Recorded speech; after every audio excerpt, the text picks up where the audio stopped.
estimados magistrados, personal jurisdiccional y administrativo de todo el Poder Judicial. En esta oportunidad venimos asistiendo al evento de capacitación denominado La Casación Penal en el Perú. Este evento es organizado por la Comisión de Capacitación del Área Penal de la Corte Superior de Justicia de Lima, así como también por el Centro de Investigaciones Judiciales. Para comenzar, daremos la palabra al doctor Aldo Figueroa Navarro, presidente de la Comisión de Capacitación de Magistrados del Área Penal, a fin de que nos dé unas palabras de bienvenida, a quien recibimos con un fuerte aplauso.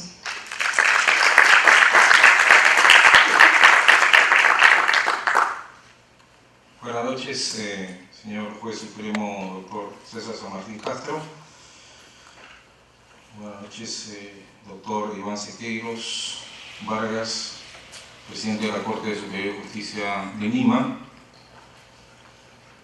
Profesor Joel Segura Araña, señoras y señores, a nombre de la Comisión de Capacitación que está del área de magistrados en el ámbito penal, está bajo mi presidencia, quiero dar la bienvenida a este seminario sobre la casación penal en el Perú, en la línea de lo que constituye el plan de trabajo de la Comisión de Capacitación de Magistrados del Área Penal, de difundir y de consolidar conocimientos relacionados con nuevas instituciones en el ámbito procesal penal y en el ámbito penal. Esta es nuestra quinta actividad de capacitación en el año, y en ese sentido nos honramos con la presencia de los profesores César San Martín Castro y Joel Segura Araña,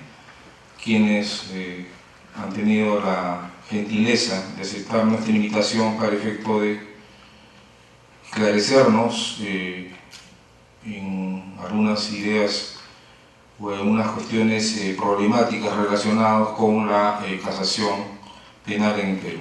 Sin más preámbulo, doy la bienvenida a todos ustedes que han concurrido a este acto de capacitación en un día que entendemos es un día bastante complicado, porque es digamos, la finalización de la semana, y por lo tanto bastante a veces difícil para nosotros el poder dar un poco de nuestro tiempo a este tipo de actividades. En ese sentido, entonces, doy la bienvenida a todos ustedes, esperando que este seminario les sea de completa utilidad. Agradecemos al doctor Aldo Figueroa Navarro por las palabras de bienvenida. Acto seguido invitamos al doctor Iván Sequeiros Vargas, presidente de la Corte Superior de Justicia de Lima, con la finalidad de que nos dé unas palabras de inauguración de este evento académico. Unas cortas palabras. Muchas gracias. Buenas noches. Agradezco la presencia del profesor y juez de la Corte Suprema, el doctor César San Martín Castro, igualmente la presencia del doctor Joel Segura Araña, así como del doctor Aldo Figueroa, quien es presidente de la Comisión de Capacitación del Área Penal para Magistrados en la Corte Superior de Justicia de Lima. Qué duda cabe que esta comisión de capacitación es la que probablemente viene realizando más actividad académica que las otras comisiones de capacitación, debido precisamente al empeño y al entusiasmo que ha puesto el doctor Figueroa y todos los magistrados que forman esta comisión.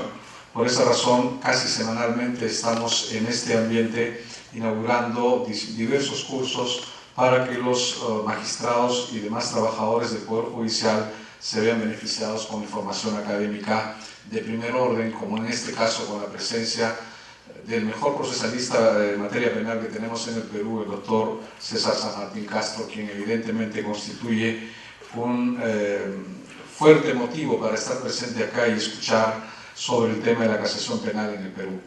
Por esa razón, saludo también la presencia de todos y cada uno de ustedes, que conforme muy bien lo dijo el doctor Figueroa, a pesar de las horas de trabajo que ya vienen desempeñando, se dan un tiempo para escuchar estos seminarios que de todas maneras inciden en el mejoramiento de nuestro conocimiento académico, y eso repercute en la mejor actividad jurisdiccional que realizamos.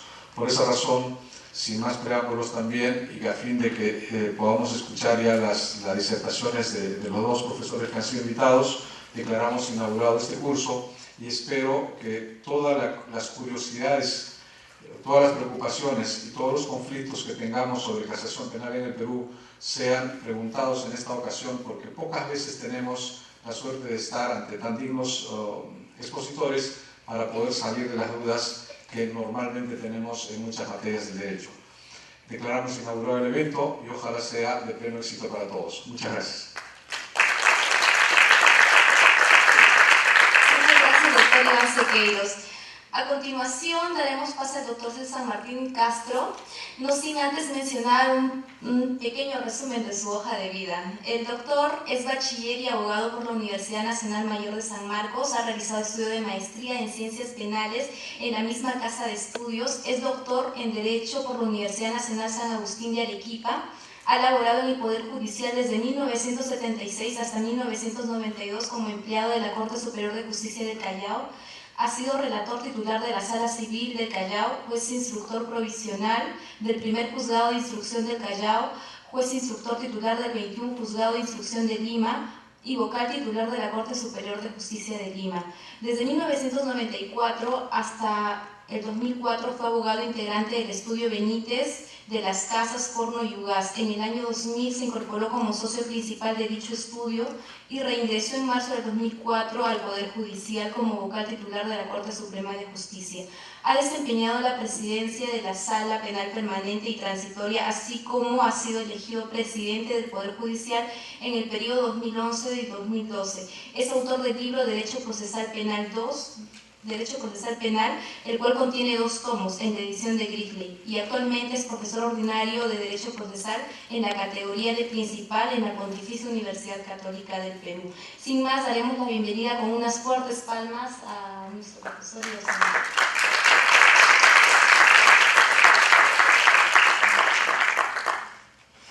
Muchas gracias por la presentación. Lo primero es agradecer a la Corte Superior de Justicia de Lima, a la Comisión de Capacitación del Área Penal y a la Presidencia de la Corte Superior de Lima, mi corte, y por tanto, frente al llamado que se me hizo de poder participar, no tuve el menor reparo, pese a que soy muy quisquilloso para conferencias, he aceptado de mil amores porque me lo pide mi corte de origen, la corte donde fui relator de la Corte Suprema, fui juez instructor, fui vocal superior titular y ahora soy juez de la Corte Suprema de Justicia.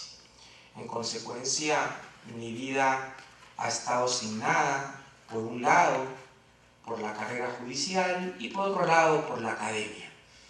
Y en consecuencia trato de unir, convocar, fusionar ambas actividades para lograr un producto a nivel académico que sea práctico, pero también con un profundo sentido dogmático que a final de cuentas creo que es lo que debe primar, porque ello nos va a permitir resolver un sinnúmero de problemas que la ley no ha previsto o no puede prever, porque se dice que los hechos son más fuertes que los textos.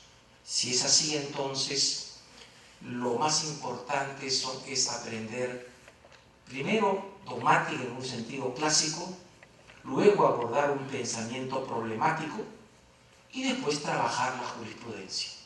Creo que son los 3 mecanismos que nos permiten conocer con cierta y relativa solvencia una institución y sobre todo cuando es nueva. El recurso de casación penal tiene 9 grandes instituciones que son objeto de tratamiento dogmático. Una son los aspectos generales que tienen que ver con su historia, su concepto, sus notas esenciales. La segunda tiene que ver con los límites que le da la razón de ser de una corte o de una sala de casación. La tercera, el punto se refiere al carácter del recurso de casación, que ha ido evolucionando desde su propia historia. La cuarta se refiere, en lo que es presupuesto del recurso, al objeto impugnable. La quinta se refiere a la impugnación subjetiva, que es especialmente importante, pero genérica, en lo que se refiere al rol que compete al Ministerio Público, cuáles son los motivos que puede introducir en un recurso y cuáles no. Luego tenemos como sexto tema la inadmisibilidad excepcional por economía procesal, que implica que determinados supuestos, aun cuando formalmente son hábiles, no se permite.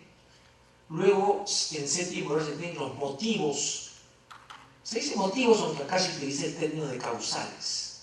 Causales de casación, y donde tal vez siguiendo más o menos el modelo colombiano, aunque el otro fue antes, que consta, introducimos lo que se denomina la casación excepcional, que es una suerte de certidumbre criollo, con sus propias características, y donde hemos introducido un concepto de origen hispano, dándole la vuelta, por cierto, del llamado interés casacional, que es un punto que me parece importante.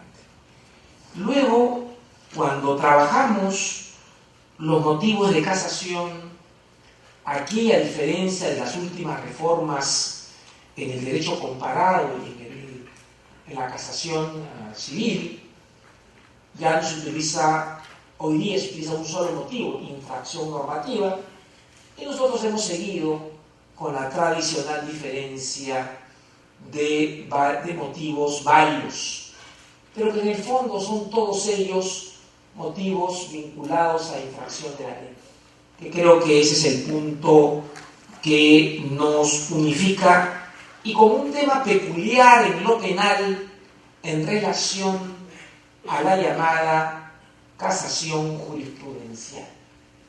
Habida cuenta de que nuestro sistema, en la ley orgánica básicamente y en el código, con lo que podemos decir que hay cierto nivel de bloque de constitucionalidad, la ley orgánica del Poder Judicial, que ha introducido mecanismos relativizados, no absolutos, de jurisprudencia obligatoria, lo que significa que los fallos de carácter general tienen un sentido, una característica cuasi normativa.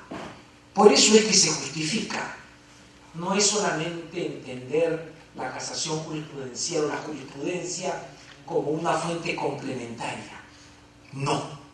Ya tiene un carácter cuasi normativo, que eso es muy poco entendido por gente de afuera que no conoce el tema, pero que nosotros podemos defenderlo con toda pureza. El octavo tema es ya básicamente la tramitación, y tal vez la característica más importante, como todo recurso, es que tiene tanto fases escritas, porque fundamentalmente las pretensiones y las resistencias son escritas. Por ahí leo unas tonterías sobre oralidad que no tiene nada que hacer, y en donde la fase oral es una fase de alegaciones ante el tribunal, y luego la sentencia se redacta, es sentencia escrita, pero se lee en una audiencia. No es sentencia in voce, o sea, no es sentencia oral, no es resolución oral, es una sentencia leída, que es muy diferente en sus términos. Y después tenemos la institución, como ya he dicho, de las denominadas sentencias generales o sentencias vinculantes, que es lo que casualmente da pie a generar, desde un punto de vista dogmático, la posibilidad concretara ya positivamente de la llamada casación jurisprudencial. Desde luego, podríamos funcionar muy bien sin esta casación, invocando infracción de ley, sin ningún problema, y uno cita la jurisprudencia y asunto solucionado. Pero bien, lo que quiero, obviamente, no voy a trabajar 9 temas que ustedes ya se me van a dormir, y claro, no voy a ser tan tonto de trabajar todo. Y quiero dejar temas abiertos porque más me interesa las preguntas, el debate, las discusiones sobre el tema. Entonces voy a trabajar grandes ideas o planteamientos generales, como se dicen, de corte institucional. Nada más, no voy a entrar a un análisis problemático puntual, sino a una referencia general de carácter, como yo trabajo, puramente dogmático. En el primer punto, de carácter introductorio. Y voy a destacarlo porque acá estamos mal acostumbrados a creer que lo precioso es lo alemán, el italiano, cuando no se sabe que lo más interesante es lo francés, actualmente.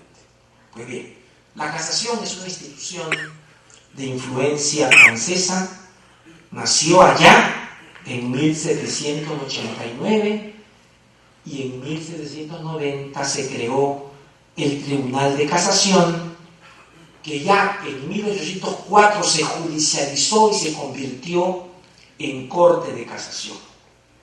Esta institución, más allá de que guste o no guste, hay algunos que dicen que no debe haber casación, allá ellos, ya es una discusión resuelta, conclusa, porque nuestra Constitución, en los artículos 141 y 143, la incorpora expresamente.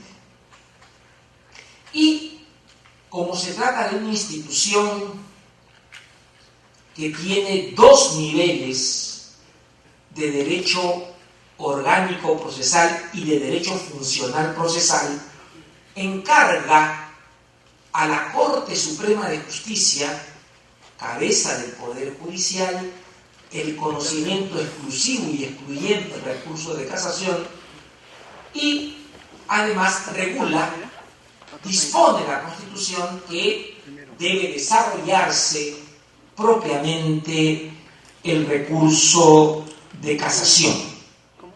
Siendo así, pues, tendríamos que decir desde la Constitución que la casación es una garantía de carácter institucional destinada a asegurar la sujeción de los jueces al principio de legalidad. Legalidad ordinaria y antes también legalidad constitucional. Incluso a partir de ella es absolutamente razonable que se realice hasta un control constitucional de las leyes, que es una función atribuida desde el artículo 138 de la Ley Fundamental al Poder Judicial organización. Su función inmanente o su objetivo jurídico esencial es, por eso que, fíjense, qué es lo que se requiere, qué nuevas perspectivas tiene que hacer un tribunal, una corte, una sala de casación y un juez de casación.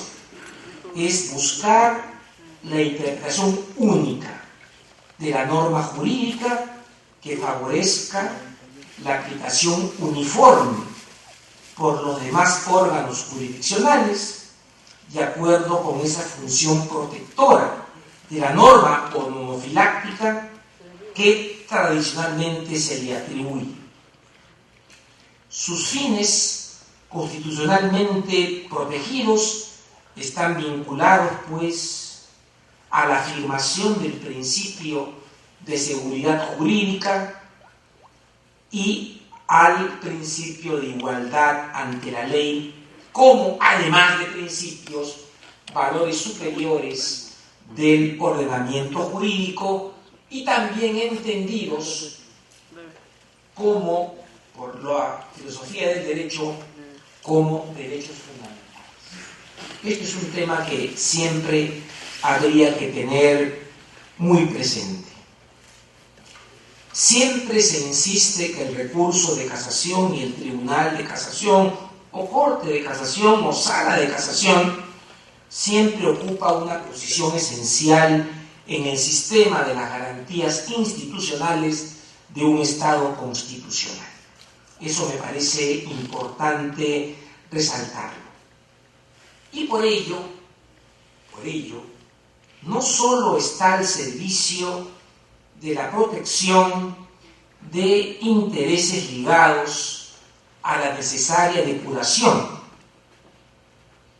en derecho en el del obrar judicial, sino que además busca proteger, amén del interés público, jus constitutionis, busca también, tiene un interés parciario de garantizar también la justicia material desde la correcta aplicación de la ley a las partes. Y esto, por eso que se llama, esto es el ius litigatoris. Pero el ius litigatoris es una función secundaria. Lo primario es el ius constitutionis. Y por eso que el modelo de sentencia casatoria es muy distinta de una sentencia instancial o de instancia, porque apunta a la generalidad y no apunta tanto al caso concreto. Esto es un tema importante. Claro, como es un recurso, la función parcial es esencial. De oficio no actúa la Corte Suprema o la Corte de Casación, actúa en virtud de un recurso y que debe de cumplir los presupuestos procesales que le corresponden, que son objetivo, objeto impugnable, subjetivo, gravamen, y derecho de conducción procesal, y formales, que son tiempo, lugar, modo de fundamentación. Punto. Eso es lo que me parece importante tener presente. En consecuencia, pues, la nomofilaquia, línea tradicional, ha de sumarse a ella la igualdad y seguridad jurídica. A la defensa de la legalidad, decía Tarufo, en la interpretación de la ley ha de asociarse el valor, por lo menos tendencial, de la igualdad de trato sobre los casos iguales frente a la ley. Igualdad de trato frente a casos iguales frente a la ley. Una lógica tendencial, por supuesto. Y por eso es que se explican dos cosas. Primero, que la casación debe de ser vista por un solo órgano, a nivel nacional.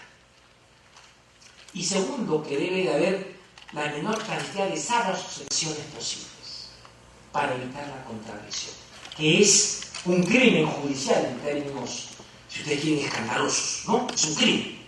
Que una sala diga A, otra diga B, que mañana diga A y luego diga C, y esto se vuelve una locura, porque entonces uno dice, bueno, ¿quién dirige el ordenamiento jurídico? ¿Quién lo interpreta?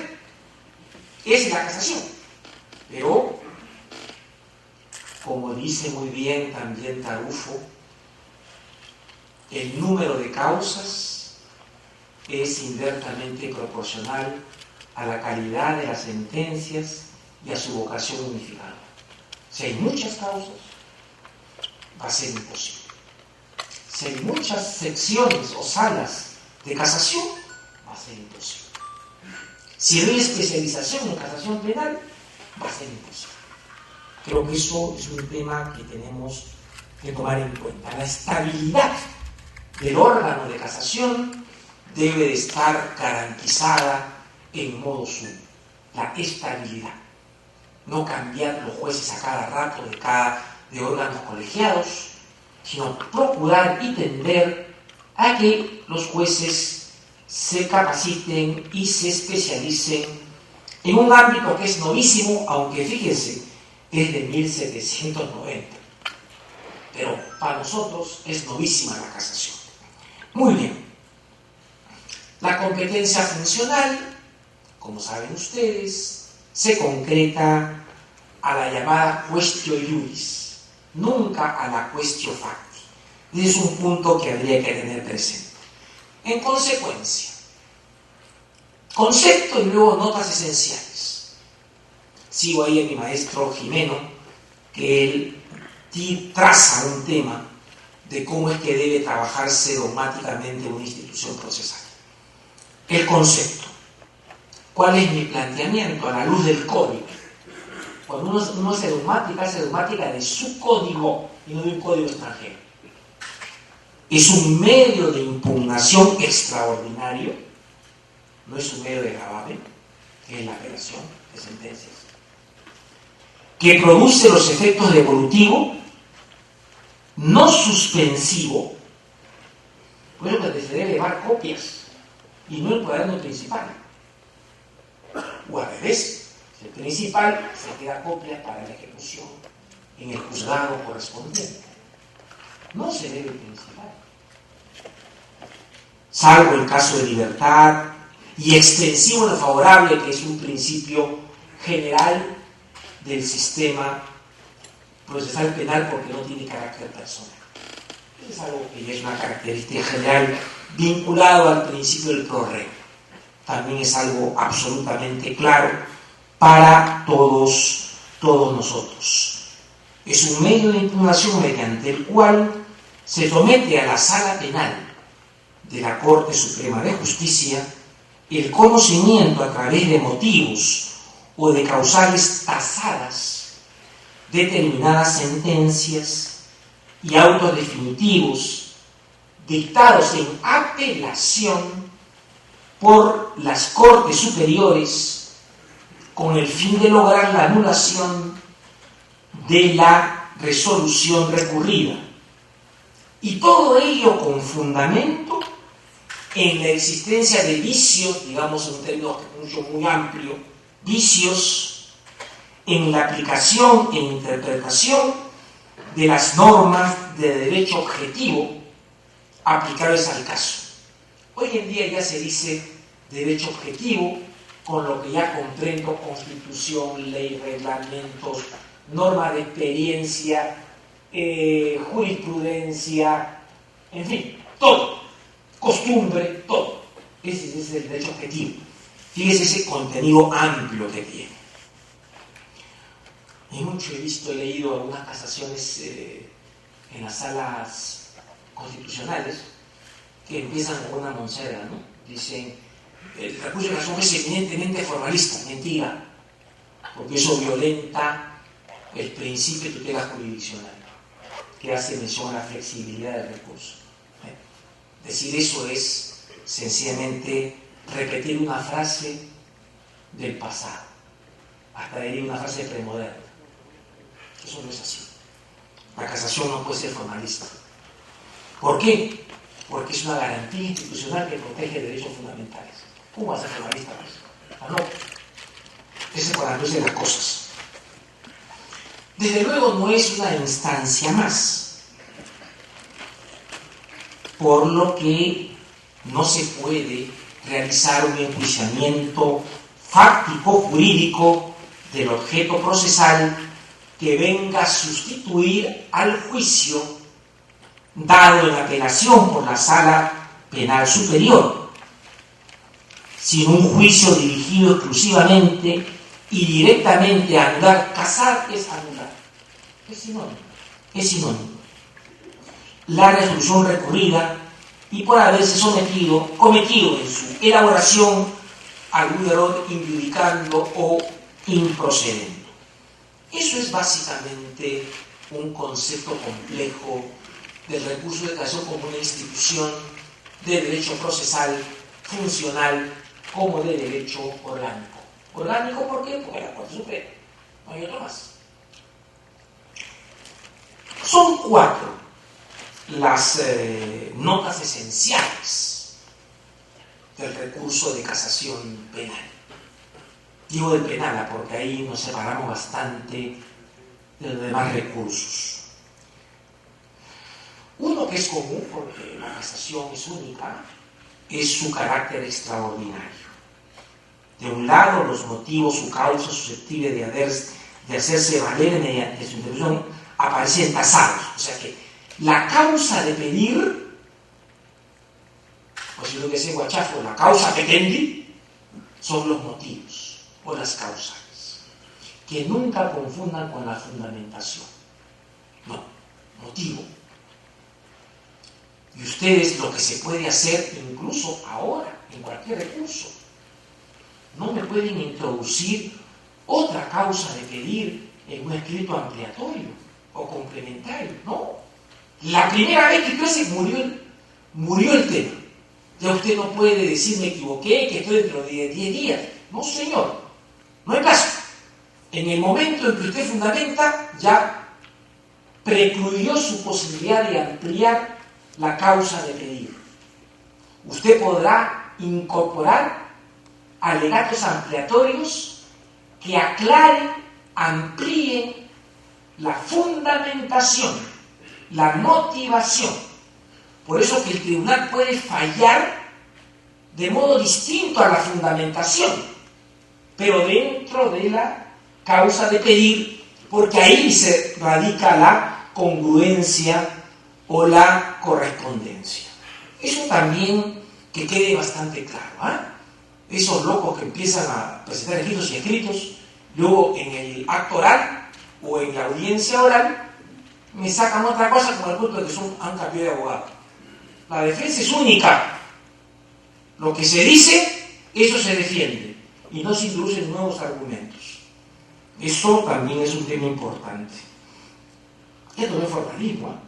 Eso está íntimamente vinculado al derecho a la igualdad de parte de armas, al principio de contradicción y a la garantía de defensa procesal.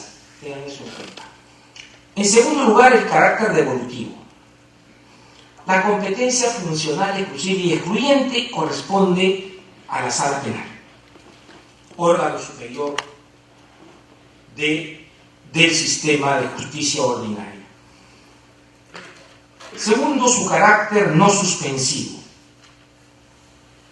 que deriva del carácter general que de los recursos, salvo el de apelación, que sí es suspensivo, pero el de casación no es suspensivo, no impide la ejecución preliminar. Por eso es que en su día, hace muchos años, se dictó una resolución en donde se obligaba a los jueces del nuevo código que remitan a la Suprema las actuaciones en copia y que envíen su decisión, si es condenatoria, por cierto, al juez de instrucción preparatoria para iniciar el proceso de ejecución.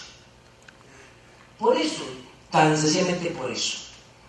Y con eso evitamos la mala fe procesal de recurrir en casación y que se queden 2 años. Mientras tanto, todo pasa. Eso ya no funciona o no debe funcionar así en lo penal.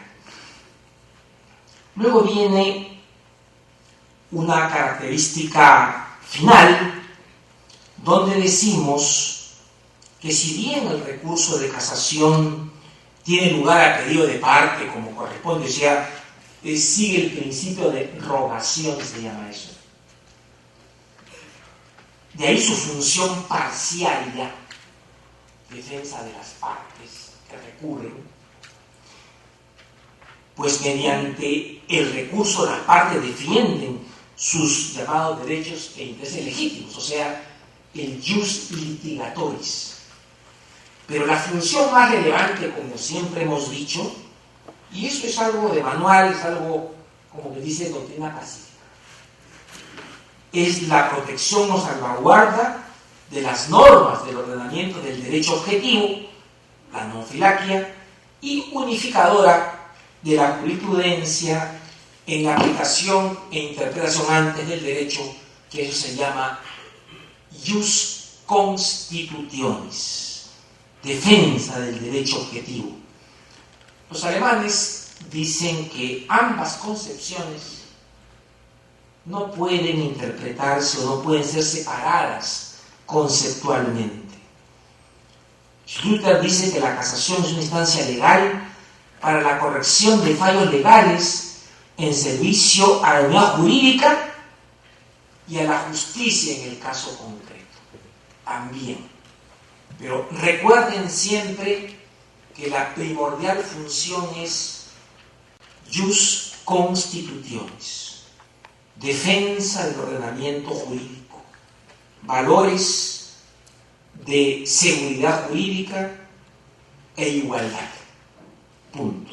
Ahí vamos siempre. Unificar la aplicación de la ley. Principio de igualdad.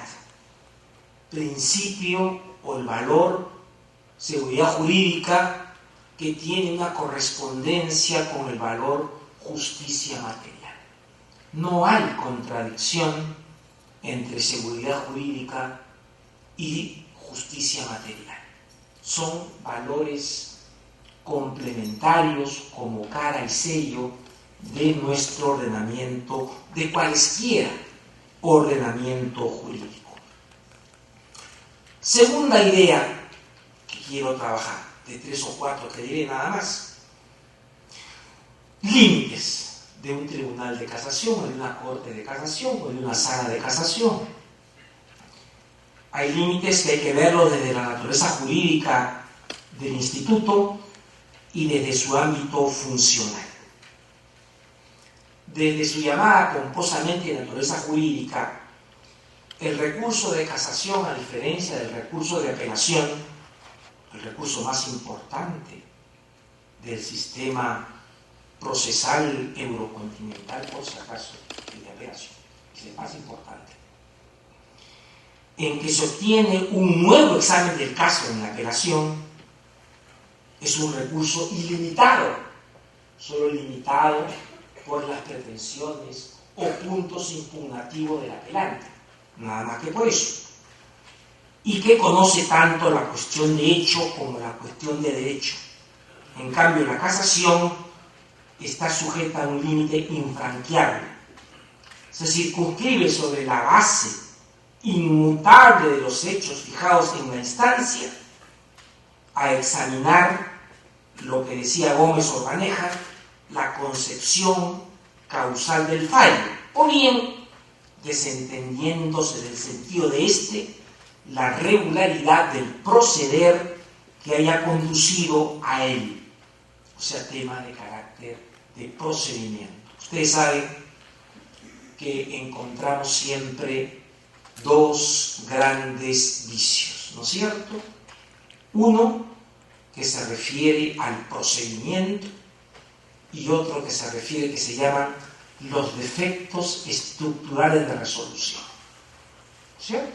Ambos son objeto de trabajo por el recurso, por el Tribunal de Casación.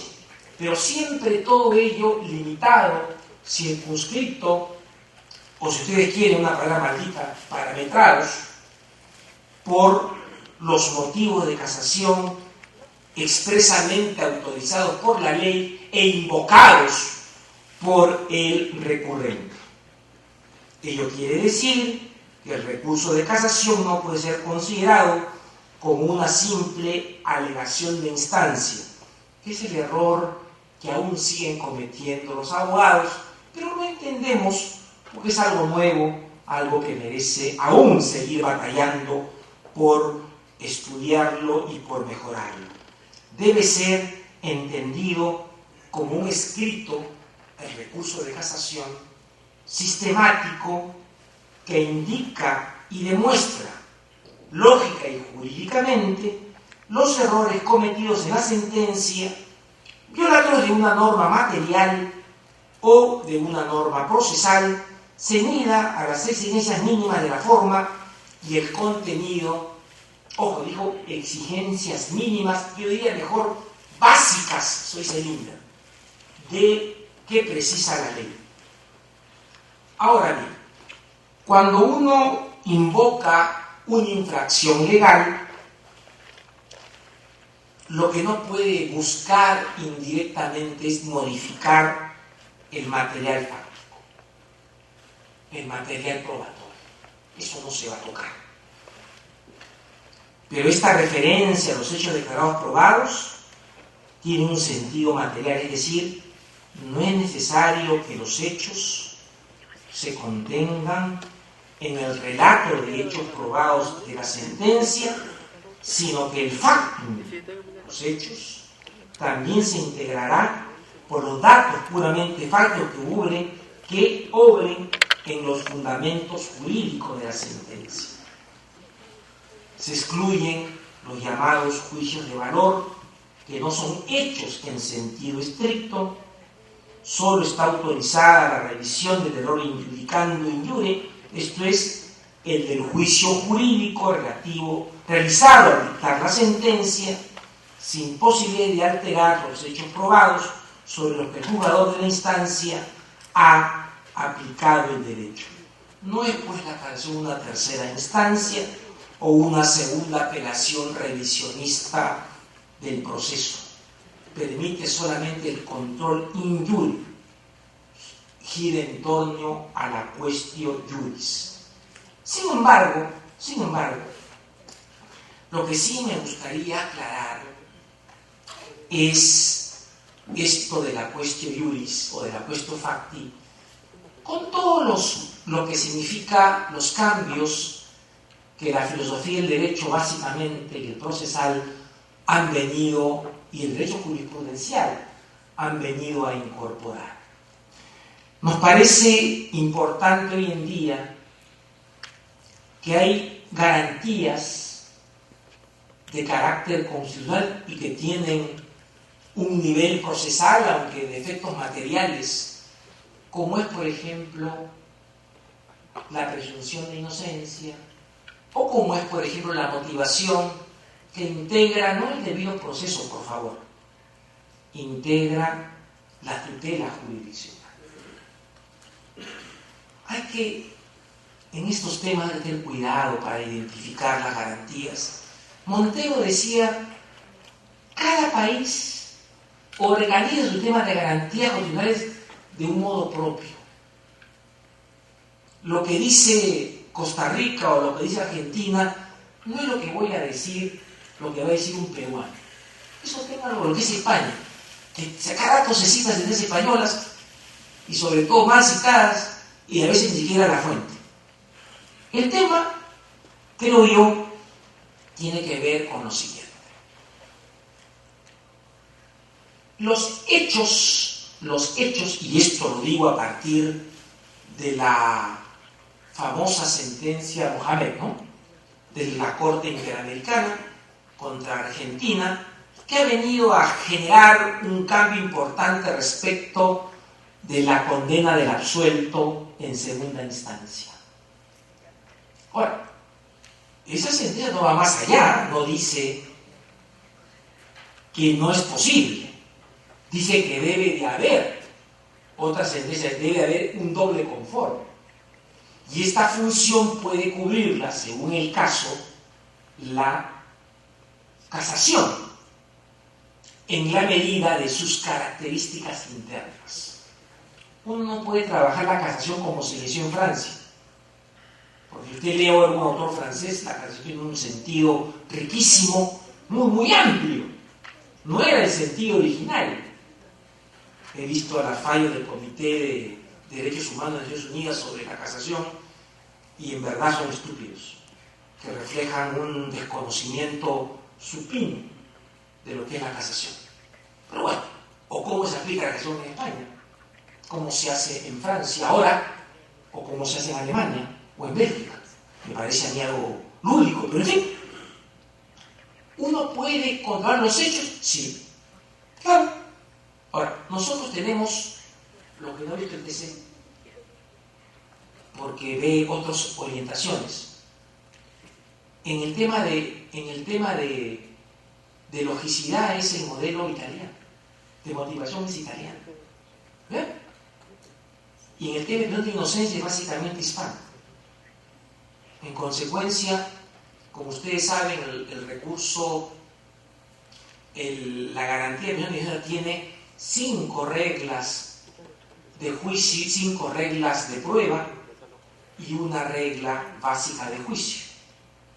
Y la motivación tiene que ver primero con la motivación ausente o incompleta o negada,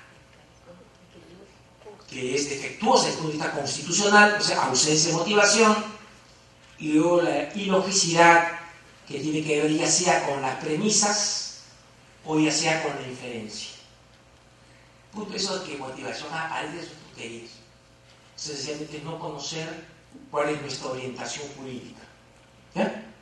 Y uno sencillamente, si uno revisa los fallos de la Corte de Casación italiana, ahí puede ver cómo ellos trabajan en logicidad, que es exactamente el motivo copiado del nuevo código, que ya estaba a su vez en el código del 30 y en el código anterior italiano. O sea que tampoco se me hagan problemas. Tampoco se me hagan problemas. Uno los hechos los puede revisar. Es lo que se llama un control externo. O lo que dice Zaffaroni, lo que dice Ferrajoli, la canción es un juicio sobre el juicio, no es un segundo juicio, eso es apelación. Canción es un juicio sobre el juicio. Y uno entiendo también porque uno puede ver los hechos de estas características que son, a mi juicio, particularmente importantes resaltar. La amplitud de la cuestión, de hecho, está pues en su control desde estas 2 grandes garantías constitucionales. Presunción de inocencia solo en favor del imputado, porque es una garantía solo para él. No la puede alegar el fiscal. No. El fiscal alegará básicamente tutela jurisdiccional, pero el fiscal no puede alegar violación de la garantía de presunción de inocencia. Eso es una estupidez. Eso es no conocer cada ángulo de cada garantía. Muy bien. Ahora bien, desde su ámbito funcional es posible incorporar otro límite. Obviamente, la casación se limita, como todo recurso, a las cuestiones que fueron planteadas en la instancia por las propias partes. No se extiende a cuestiones nuevas, no pueden plantearse cuestiones que no han sido materia del pleito. Uno no puede introducir nuevos hechos, nuevas pretensiones que no han sido objeto, ni siquiera digo de segunda instancia, de primera instancia. Eso es algo que también tendría que verse con mucho cuidado. La pregunta es, ¿hay algunas excepciones dimanantes del interés superior del derecho penal? Siempre cuando digo esto me da miedo, ¿eh? Porque con ese cuento pasa cualquier cosa, ¿no? El derecho penal protege los intereses superiores, ¿no? Protege los valores superiores de la digna, de la coexistencia, de la dignidad de nosotros. Cuando digo eso digo cuidado contra la pared, porque algo malo puede decirse. Y siempre decía lo penal protege, y hacíamos hasta, acá ha habido casos en los cuales quien venía condenado a internamiento, en el código anterior, del 24, en la Suprema, le cambiaron la pena de prisión de muerte. Eso ha pasado en el Perú, sencillamente por no conocer el derecho procesal básico. Por eso, hay una norma en el código que dice que la Corte puede anular, cambiar la pena. Está bien, pues, pero siempre de la perspectiva de las pretensiones, pues. Claro, yo generalmente no puedo hacer de todo, pero siempre desde el marco, desde el límite que te trazan las partes. La competencia del tribunal de revisión te la fijan las partes, y no te la fija la ley ni te la fijas tú, la fijan las partes. Ese es un punto. Podría haber excepciones, siempre lo favorable. Y la única excepción, que también ahora ya es dudoso, de las famosas nulidades, ya no decimos absolutas, eso ya no existe, insubsanables. Pero siempre y cuando no me vulneren el principio de la reformatio imperius, que prima por sobre todo, y siempre y cuando al final no resulte perjudicado el garantizado. Esos son los únicos límites. Y además, lo más importante para una nulidad, que ya no es visto como una sanción procesal, sino como una garantía jurídica en favor de las partes, es la nulidad.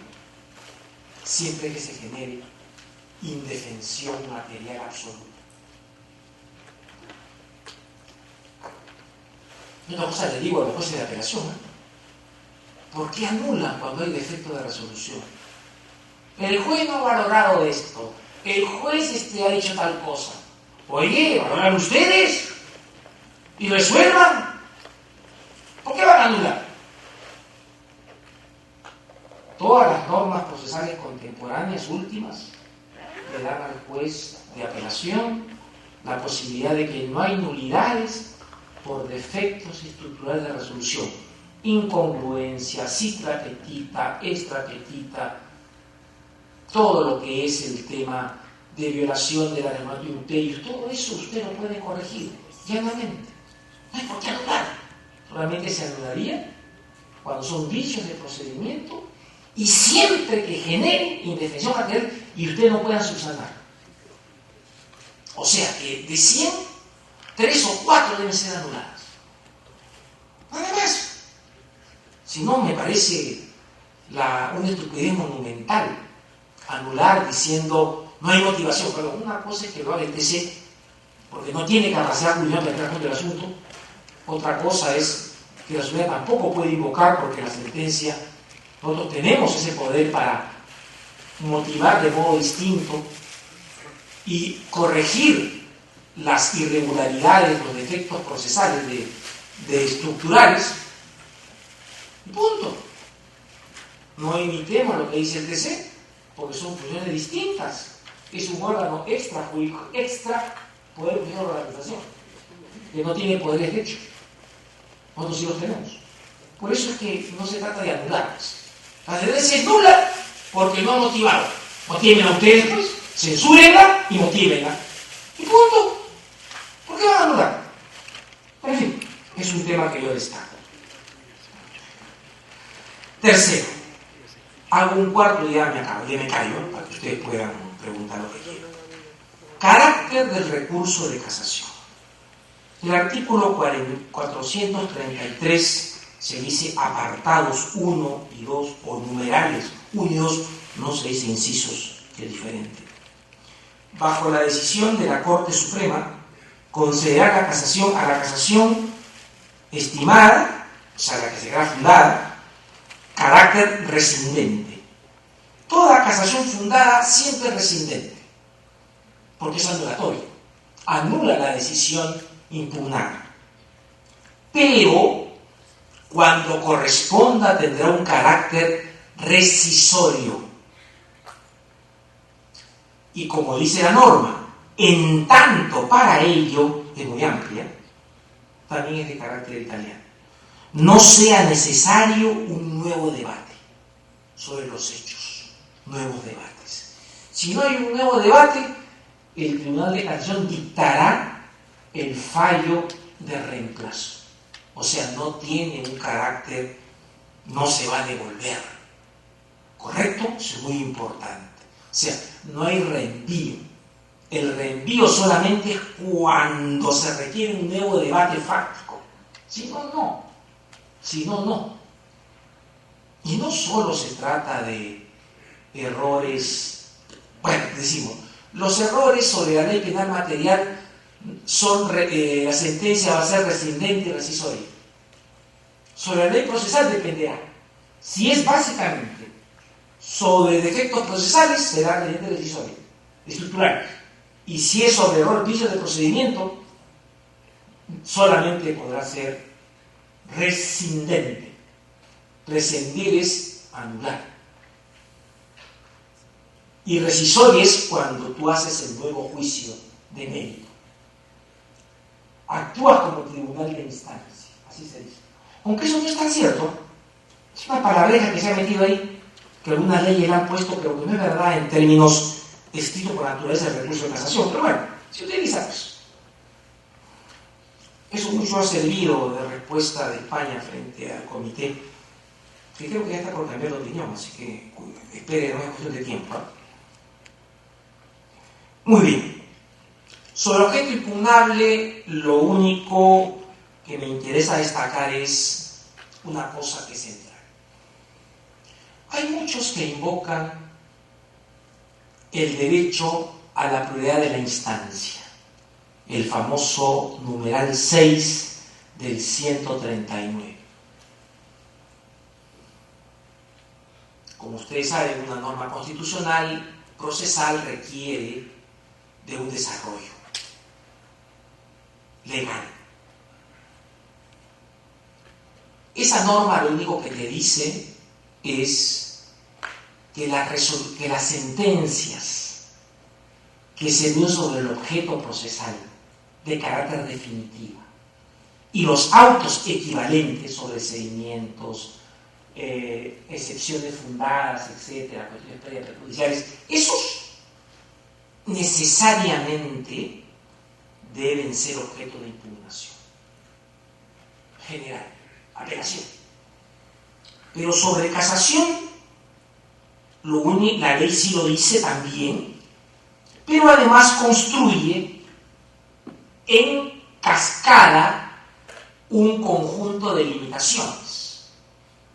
Se ha aplicado la summa poena y la summa gravamen tratándose del objeto civil, que es lo que puede ser recurrido, y además se ha recurrido a la figura de la casación excepcional, que requiere que, como obviamente no todos los casos van a subir, pero como decía también Tarufo, la Suprema tiene que estar en todos los recovecos del ordenamiento jurídico. Para entrar por allí es esta casación, que abre una ventana, ojalá que no sea toda la puerta, porque uno también nos llenaríamos de procesos, y eso es tonto.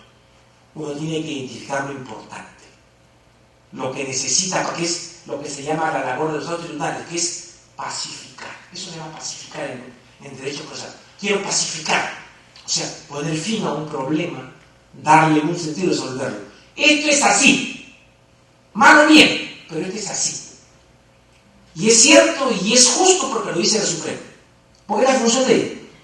Otra cosa es que en el campo doctrinario no critique eso, está mal. Pero alguien tiene que tener la autoridad de decir hasta aquí no más y esto es así. Y todos obedecer.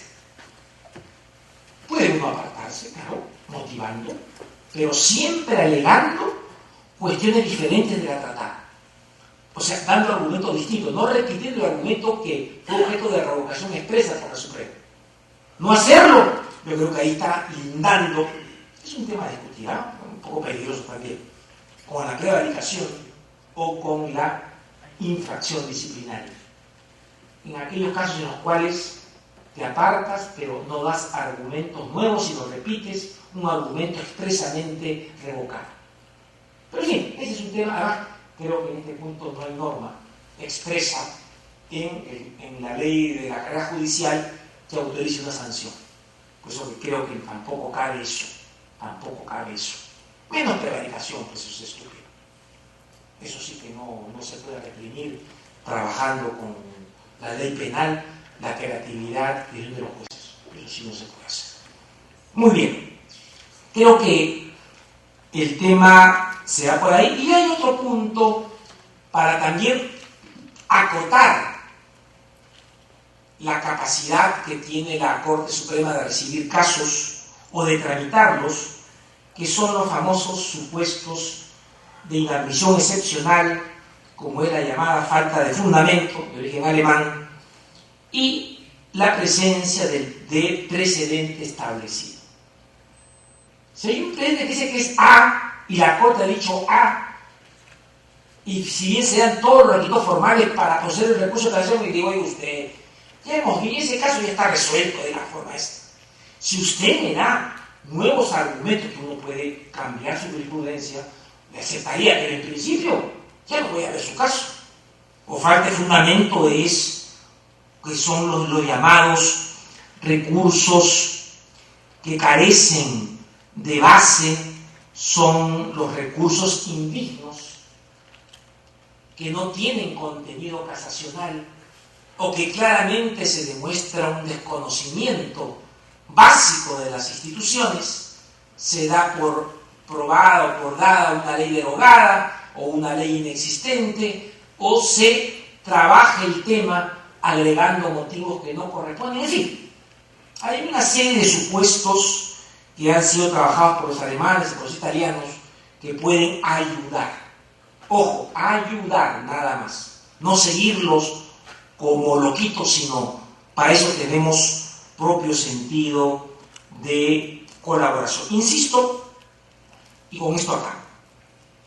Cuando decimos motivos del recurso de casación, que hay 4 modalidades y 7 variedades de casación, más allá de eso, siempre insisto, la causa de pedir se identifica con los motivos del recurso, o sea, con los vicios legales que se denuncian.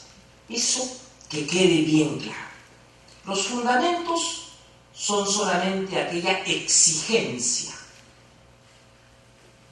de literosuficiencia o de autosuficiencia que se pide a quien recurre para justificar el por qué interpone la canción y cita concretamente ese motivo. Y obviamente, en el petitum o en la petición debe indicar concretamente qué es lo que desea, qué es lo que quiere hacer, o sea, qué pretende. Quiero que se revoque, quiero que se me absuelva, quiero que se anule, quiero tal cosa. Eso tiene que decirlo, más aún cuando invoca motivos procesales. ¿En qué consiste el vicio? ¿Hasta dónde debía de anularse? Si no lo dice, como el principio es literosuficiencia, se desestima de plano. Cuidado. Muchos dicen si esto sería un defecto subsanable o insubsanable. Dadas las caídas del recurso de casación sería insubsanable. Discuto si en apelación puede ser eso, exigiría una subsanación. Discuto eso. Pero en casación sí lo creo, porque es un recurso circunscripto básicamente. Si uno revisa ya, profesor Segura dirá, ¿por dónde se están orientando los recursos de casación? La vía tal vez más importante por su apertura es alegar vulneración de preceptos constitucionales. Es la más grande, es la más importante por su amplitud, por su generalidad, porque te permite un manejo más amplio, aunque en verdad, como sabemos, el motivo genuinamente casacional es el de la infracción de ley. Ese es el motivo genuinamente casacional. Los franceses trabajaron en sus reformas, en sus cambios jurisprudenciales ya el tema procesal, que vino en segundo lugar, porque todo fue primero ley material.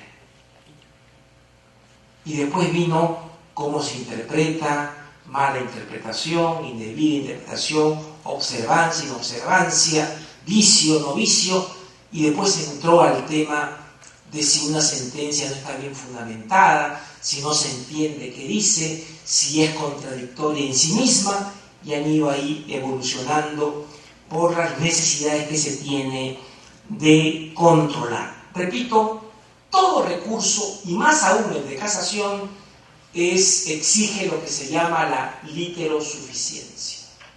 Pero en homenaje a la flexibilidad, nosotros seguimos la corriente española de la llamada voluntad impugnativa. Tú te puedes equivocar al citar la norma o al citar el motivo, pero en tus fundamentos aparece que el motivo es A y tú has puesto B.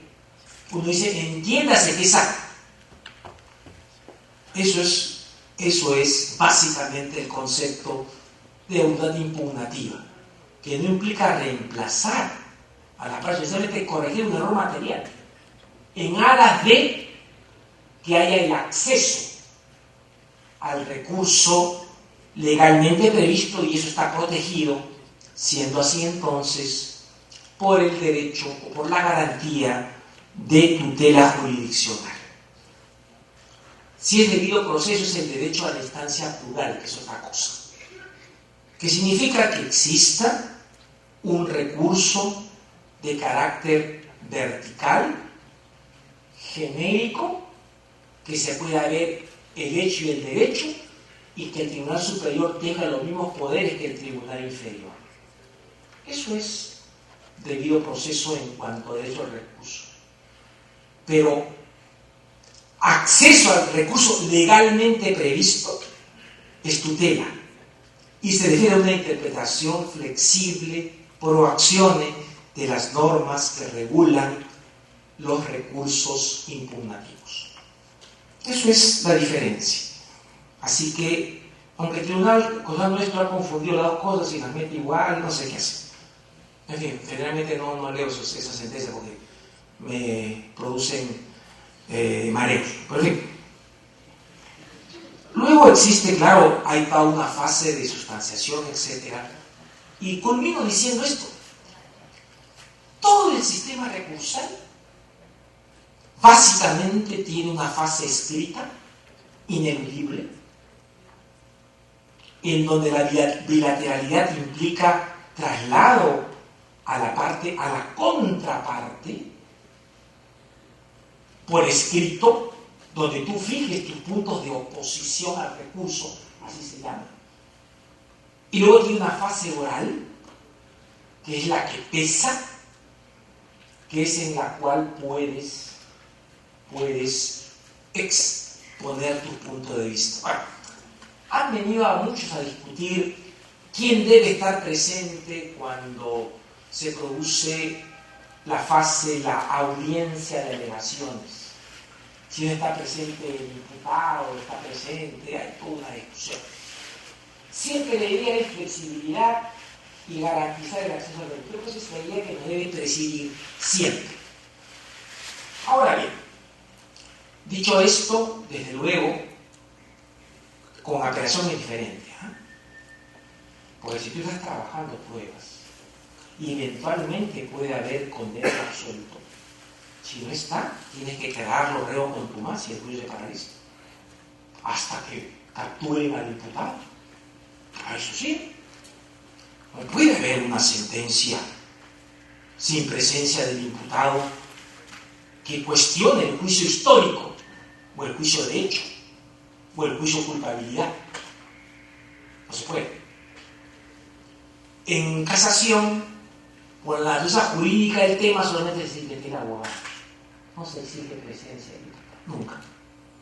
Fíjese las diferencias entre apelación y casación. Vean las normas de trámite. Eso les da a ustedes una visión distinta de las cosas. Bueno, con estas ideas muy gruesas, algo confusas por cierto, me he permitido exponerles un tema complicado y siguiendo a la mesa estoy a la disposición de ustedes cuando lo tengan a bien responder preguntas o inquietudes si así fuere menester. Muchas gracias por su gentil concurrencia.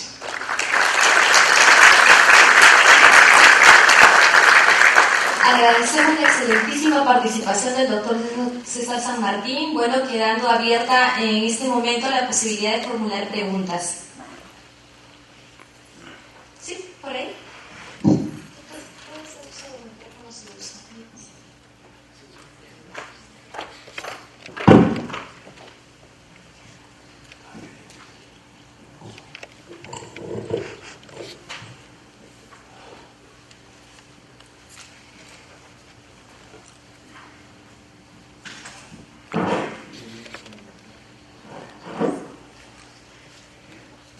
Doctor, buenas noches.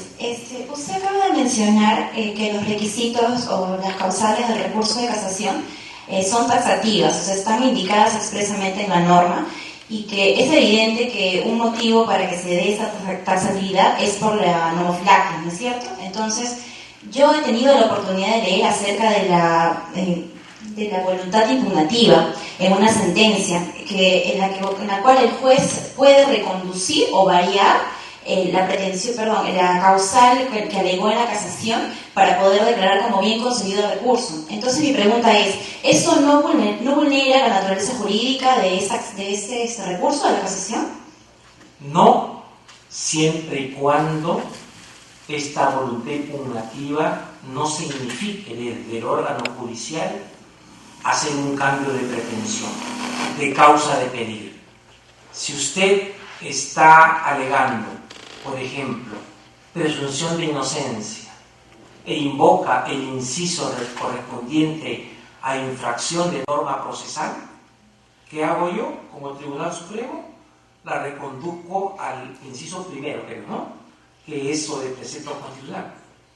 Pero si me cambia el motivo que no es correspondiente con el fundamento, tiene que haber incongruencia, allí sí se estaría no haciendo voluntad impugnativa, sino se estaría haciendo una grosera ilegalidad. Gracias. Buenas tardes, señores organizadores del evento y especialmente el profesor San Martín. Ha señalado en su exposición, en su brillante exposición, profesor, dos temas de la casación, dos líneas principales, de evaluación de hechos y derecho. Esto queda claro en el tema de sentencias. Ahí no habría discusión alguna. Sin embargo, tratándose de el caso de la excepción de procedencia de acción, hay también posibilidad de evaluar el material probatorio o solamente limitarnos a la evaluación de los hechos y emitir pronunciamiento con ese límite, ¿no? La Corte Suprema, a omisión, usted debe conocerla, emitió la casación 215-2011 Arequipa. Se alegó ahí de que la sala de apelaciones había medituado de manera incorrecta, porque el juez había declarado fundada la excepción, alegando que los hechos no correspondían al tipo penal de abuso de autoridad. Sin embargo, la sala dijo que es verdad, podría no corresponder al delito de abuso de autoridad, pero esto calza en otro tipo penal. Entonces, la sala penal permanente declaró fundada la casación porque estaba violentándose el principio acusatorio. Sí, decía, porque los hechos los fija el fiscal. Los había fijado ya el fiscal. Y al hacer una recalificación, la sala penal había excedido sus funciones. ¿Qué recalificación hizo la sala penal? No, ya me perdí. ¿Qué hizo la sala penal? El juez declaró fundada la excepción de procedencia de acción por cuando los hechos no correspondían a abuso de autoridad. Al tipo legal. Al tipo legal. Correcto. La sala de apelaciones dijo ¿Qué dijo? Es verdad que no corresponden los hechos podrían no corresponder los hechos a abuso de autoridad, pero sí calzan en otro tipo penal. Lo mencionó. Por lo tanto. Lo mencionó. Sí, exactamente, sí. Ya, correcto. Ya. ¿Y qué hizo la casación? Declaró fundada la casación a efecto de que se emita nuevo pronunciamiento, porque se había violentado el procedimiento, ¿no? Específicamente el principio acusatorio. A ver, vamos a ver. Esto no es un tema de voluntad impugnativa, ¿ya? La excepción de reuso de acción o improcedencia de acción es una situación de puro derecho, aplicando términos antiguos, ¿no? Por todos conocidos, ¿no es cierto? Solamente ver si la acción es típicamente antijurídica y si hay o no presencia de un supuesto de no punibilidad. Nada más que eso, ¿no es cierto? El hecho tal como está planteado. Ahora, la pregunta es, ¿forma parte del principio acusatorio el título de imputación o no? ¿Es esencial o no? La respuesta es no, en principio. Uno lo que puede hacer es reconducir cuando es el mismo bien jurídico, cuando hay identidad del bien jurídico vulnerado. Pero cuando la causa está en estado de investigación, el objeto aún no se ha formado, porque el objeto se forma con la acusación fiscal y se consolida con la acusación moral. No hay objeto todavía y puede ser mutado fácilmente. Eso justifica que uno pueda decir, solo en los casos que están en instrucción o en investigación, que el delito será otro. Eso puede significar eso. Lo que va a importar que luego el fiscal tendría que pedir una ampliación del tipo legal. Si no lo hace y acusa o pide sobreseimiento y el caso no calza en abuso de autoridad, pese a la jurisprudencia suprema casatoria, el caso no tiene por qué prosperar. Eso en principio. El acusatorio es muy mal comprendido el principio acusatorio. ¿Ya? A todos los idiotas hablan de imputación necesaria, el fiscal, no tiene que ser. El pedir fiscal no tiene mayor relevancia. Ni el auto apertorio tampoco, ni la disposición. La relevancia la tiene la acusación, porque esa te define el objeto. Otro no. El juez no acusa. Y quien formula la denuncia es diferente, que es introduce la acción, y la pretensión se introduce con la acusación. El objeto es sinónimo de pretensión. En consecuencia, estaría de acuerdo si se fija dentro de esos marcos y con esos límites. Nada más. Pero tampoco hagan cuento otros que le piden que se devuelva la causa a la fiscalía porque es otro delito. ¿A ustedes qué les importa? Es imposición de parte. El fiscal ha dicho lo que ha querido. Y es un problema, pues. Si califica mal, ¿qué hay que hacer? Se resuelve, pues. Punto. ¿Cuál es el problema? O el tribunal utiliza de oficio su función de introducir la tesis. Punto. No le pueden decir ustedes que el fiscal está mal y que reconduzca. ¿Quiénes son ustedes? El fiscal es el fiscal. Esa es su misión. No le puedes obligar a una parte lo que la contraparte quiere que haga. Elemental ABC en litigación. ¿No es cierto? Yo no voy a hacer un incidente porque el fiscal quieren ahora hacerse mucho en el Poder Judicial. ¿No se hace esa estupidez? No, yo creo que hay que hacer otro delito. Ese es su problema. Usted va a obligarlo al fiscal o el juez va a obligar. El juez quiere que se convierta en acusador para decirle, usted tiene razón y este es el delito. Si un juez hace eso, vulnera su imparcialidad y el acusatorio y ese juez tiene que inhibirse luego. No puede estar en el juicio luego. ¿No es cierto? Entonces, la cosa creo que es clara. Doctor, buenas noches.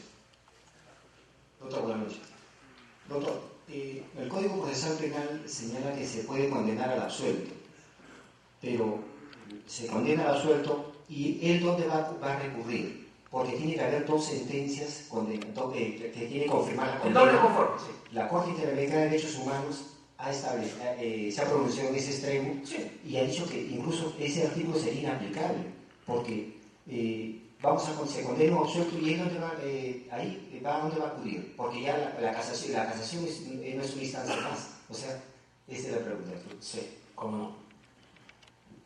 Hay trabajos muy interesantes de procesalistas y filósofos que han trabajado el tema en España, porque ellos han sido las primeras víctimas de este tema. Y depende todo de cuál es la amplitud del recurso de casación. ¿Qué amplitud se le da? Y mutatis mutandis, les transfiero a ustedes el problema americano.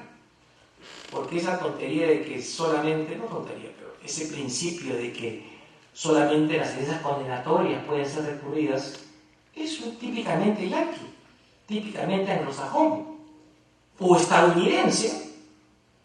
No tomó en cuenta el modelo eurocontinental, que es más rico en términos dogmáticos. No tomó en cuenta. ¿No? Entonces, cuidadito.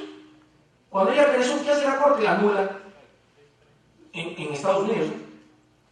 Pero nosotros tenemos otro modelo, tenemos que aplicar y más tenemos otro principio, que es la igualdad de armas y el derecho del agraviado a recurrir también. ¿No es cierto? Entonces, todo depende de la magnitud del recurso. Y yo creo que ahí sí. Primero, no debe haber límites, en ese caso, de acceso al recurso de casación. No hay límites ya. Que no tenga menos pena, nada. Va, necesariamente sí, obligatoriamente va. Segundo, confiero y hago una amplitud de mis funciones en los ámbitos que se vinculan a los hechos y que tiene que ver con la presunción de inocencia, tiene que ver con la motivación y con la ilogicidad. Control de ilogicidad, control de motivación, control de presunción de inocencia. Y ahí puedo trabajar eso. Eso, autores vascos sobre todo han trabajado ese tema y creo que muy bien podemos suplir lo que creo yo la Corte, siguiendo el informe de Mayer, que tenía una concepción en esto, siendo de formación germana, ahí fue americana. Y no se contempló las respuestas de Cafferata, de Montero, de Jimeno y de los autores. Es una polémica. Pero la Corte ya ha dicho, no tiene que haber un doble conforme siempre. ¿Y qué hay que hacer? Otro recurso, pues. O creamos un recurso de apelación para la Corte Suprema en ese caso, o ampliamos la casación. Tan sencillo como eso. Muy bien, agradecemos la participación del doctor César San Martín Castro, haciéndole un reconocimiento a través del doctor Iván Sequeiros, presidente de la Corte Superior de Justicia. Fuertes aplausos, por favor. Solicitamos las disculpas ya que el doctor César San Martín Castro y el doctor Iván Sequeiros han asumido otros compromisos académicos quienes van a proceder a retirarse en este momento. Les agradecemos con un aplauso por haber participado en este seminario denominado